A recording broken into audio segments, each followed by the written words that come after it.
Oh, this is going to be a fun one. The Timeless Child arc is easily one of the most divisive things ever inflicted on Doctor Who, and for good reason. Chris Chibnall, in his infinite wisdom, or lack thereof, decided to throw decades of lore into a blender and hit the nonsense button, bastardizing the Cartmel master plan in the process. Instead of deepening the Doctor's mystery, he erased it. Instead of expanding the mythology, he flattened it. Instead of crafting an engaging twist, he rewrote the Doctor's entire history into something that stripped away their individuality and turned them into a glorified space deity.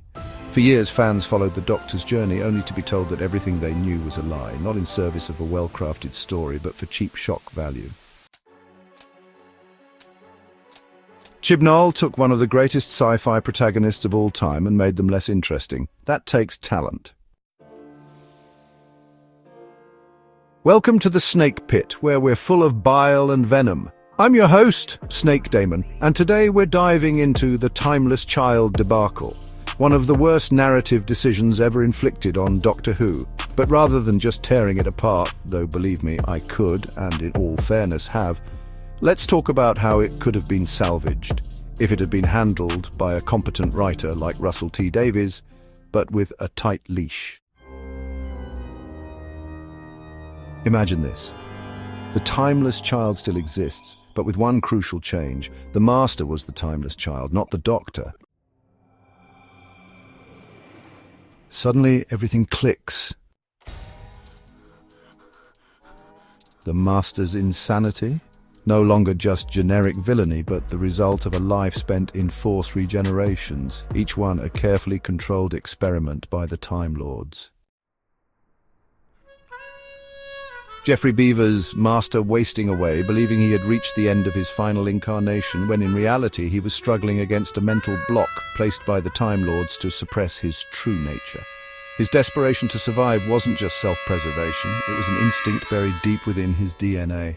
An echo of something his erased memories couldn't explain. Anthony Ainley's Master.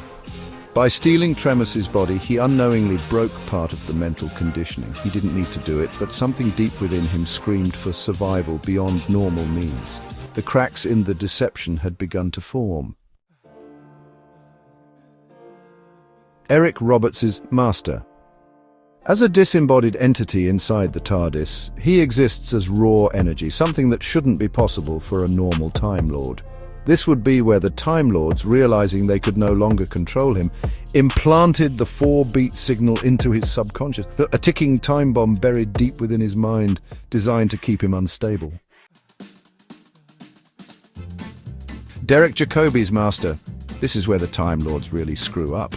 Amidst the last great Time War, they take him, the being they have always feared, and force him into a new role, a war soldier. They rewrite his DNA, reshape him, break him down and rebuild him into something else.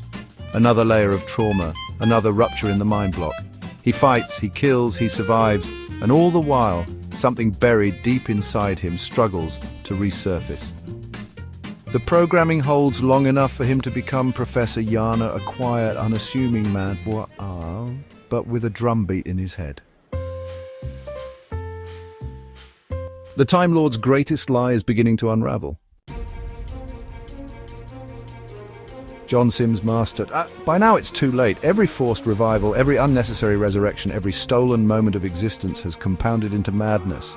The mind block is in complete collapse, and everything, his rage, his trauma, his buried knowledge, hits him like a freight train. He's erratic, violent, broken. He knows something is wrong, but can't place it. And then his future incarnation, not Missy, who despite everything finds some level of peace with her old friend, but Sacha Dhawan's Master, the one who has fully embraced chaos, the one who refuses to be anything less than the Doctor's equal, is the one who digs, and he finds it. Missy may have been willing to change, but this Master doesn't want redemption. He wants control, he wants power, and more than anything he wants to tear the Doctor down, because deep down he believes he should have been more, that he was robbed of something that was meant to be his. So he searches.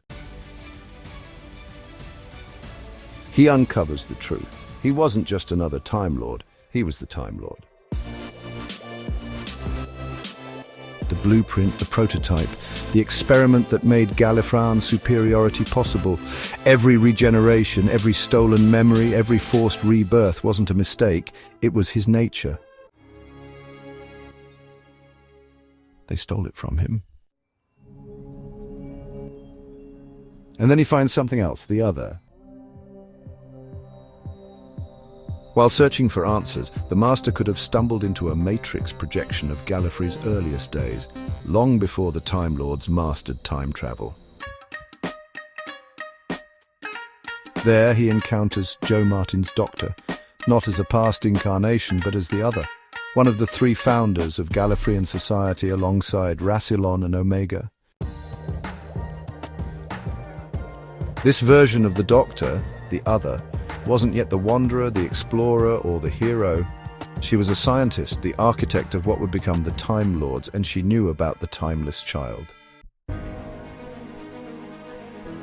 The Master, who are you? The other, I should be asking you the same thing. You're not meant to be here. The Master, I don't know where here is. The other, then you don't know who you are either. The other had suspected Rassilon of something sinister, but before she could act, she was betrayed, wiped from history, her memories stolen, her identity loomed into something new, the Doctor. She was not the timeless child, but she was there when it happened. The Master, shattered by the truth, twists it into a weapon. He won't just kill the Doctor, the friend he had known all his life, his entire existence on Gallifrey, all a lie and buried somewhere in the Doctor's past. His will, his rage awakens, he'll break her. He convinces her that she is the timeless child. He feeds her lies so insidious, so well crafted, that she starts to doubt everything. But then she pieces together the flaw in his deception, the question. If I were the timeless child, why would they have needed to give me a whole new regeneration cycle? Boom! Story salvaged. Restores the Doctor's mystery. She wasn't the timeless child, but she was part of Gallifrey's origins. Gives the Master a tragic, rage-fueled motivation. He wasn't just evil, he was broken. Fixes Jo Martin's placement in the lore. She was the other, not a retconned past Doctor, keeps continuity intact, no need for absurd rewrites. But of course we didn't get this version. Instead, we got a lazy, law-breaking mess that turned the Doctor into a space messiah and the Master into, well, another victim of bad writing. This rewrite wouldn't just have fixed the timeless child arc, it would have made Doctor Who better. But hey, that would have required actual talent. Thanks for dropping by the Snake Pit, where we thrive on untapped potential and lost opportunities. Don't forget to subscribe and hit that bell, like the video and leave your opinions in the comments, where naturally I won't read them. Until next time, stay venomous.